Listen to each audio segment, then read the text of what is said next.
നമസ്കാരം. കേരള സർവകലാശാല കലോത്സവത്തിലെ കോഴ ആരോപണം നേരിട്ട വിധികർത്താവ് ആത്മഹത്യ ചെയ്ത നിലയിൽ കണ്ടെത്തിയ സംഭവം പുതിയ തലത്തിലേക്ക്.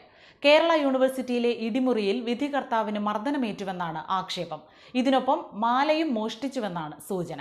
കണ്ണൂർ താഴേച്ചൊവ്വ സൗത്ത് റെയിൽവേ സ്റ്റേഷന് സമീപം സദാനന്ദാലയത്തിൽ PN ഷാജി എന്ന പൂത്തട്ട ഷാജിയാണ് ബുധനാഴ്ച വൈകിട്ട് 6:30 വീട്ടിൽ മരിച്ച നിലയിൽ കണ്ടെത്തിയത്. മകന്റെ മുഖത്ത് മർദ്ദനമേറ്റ പാടുണ്ടായിരുന്നു.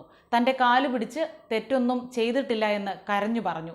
തിരുവനന്തപുരത്തേക്ക് പോകുമ്പോൾ ഷാജിയുടെ കഴുത്തിലുണ്ടായിരുന്ന 2 പവന്റെ മാല മടങ്ങിയെത്തിയപ്പോൾ കാണാനില്ലായിരുന്നുവെന്നും ഷാജിയുടെ അമ്മ പൂത്തട്ട ലളിത പറയുന്നു. അതായത് മർദ്ദനം ഏറ്റ ശേഷം ഷാജിയുടെ കഴുത്തിലെ മാലയും ഊരിയെടുത്തുവെന്നാണ് സംശയം. SFI നേതൃത്വത്തിലാണ് ഇതെല്ലാം നടന്നതെന്ന് കഴിഞ്ഞ ദിവസം പ്രതിപക്ഷ നേതാവ് VD സതീശൻ ആരോപിച്ചിരുന്നു.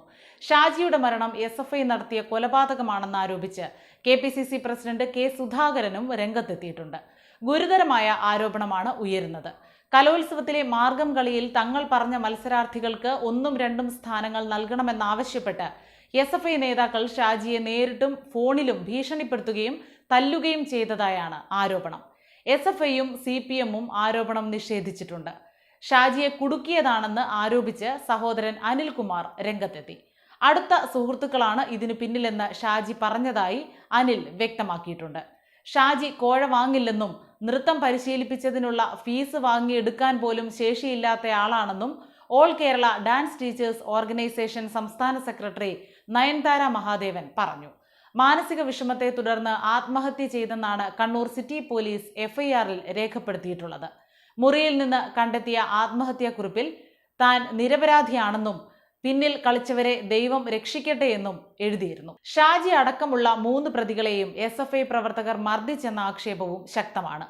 ഷാജി, ജോമെറ്റ്, സൂരജ് എന്നിവരെ 8-ന് യൂണിവേഴ്സിറ്റി കോളേജിലെ ഇടിമുറിയിൽ കൊണ്ടുപോയി സംഘാടക സമിതി അംഗങ്ങളായ SFIക്കാർ മർദ്ദിച്ച് അവശരാക്കിയെന്നാണ് ആരോപണം. അതിനുശേഷം അടുത്ത ദിവസം ഉച്ചയോടെയാണ് ഇവരെ പോലീസിന് കൈമാറിയത്. എന്നാൽ പോലീസിന് കൈമാറുമ്പോൾ തങ്ങൾ നിരപരാധികളാണെന്ന് മാത്രമാണ് പ്രതികൾ മാധ്യമങ്ങളോട് പറഞ്ഞത്. SFIക്കാർ മർദ്ദിച്ചെന്ന് ഷാജിയും മറ്റുള്ളവരും മൊഴി നൽകിയിട്ടില്ലെന്ന് കന്റോൺമെന്റ് CI പറഞ്ഞു. മർദ്ദിച്ചു എന്ന ആരോപണം SFI തിരുവനന്തപുരം ജില്ലാ സെക്രട്ടറി ആദർശ് നിഷേധിച്ചു.